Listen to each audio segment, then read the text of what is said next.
Los principios de la economía circular. Parte 2. 4. Reparar. Para alargar su vida útil, debemos arreglar los objetos defectuosos. 5.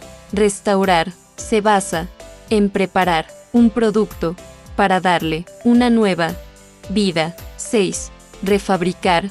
Consiste en cambiar la condición de un producto en mal estado o que ha llegado al fin de su vida útil para que vuelva a funcionar como nuevo.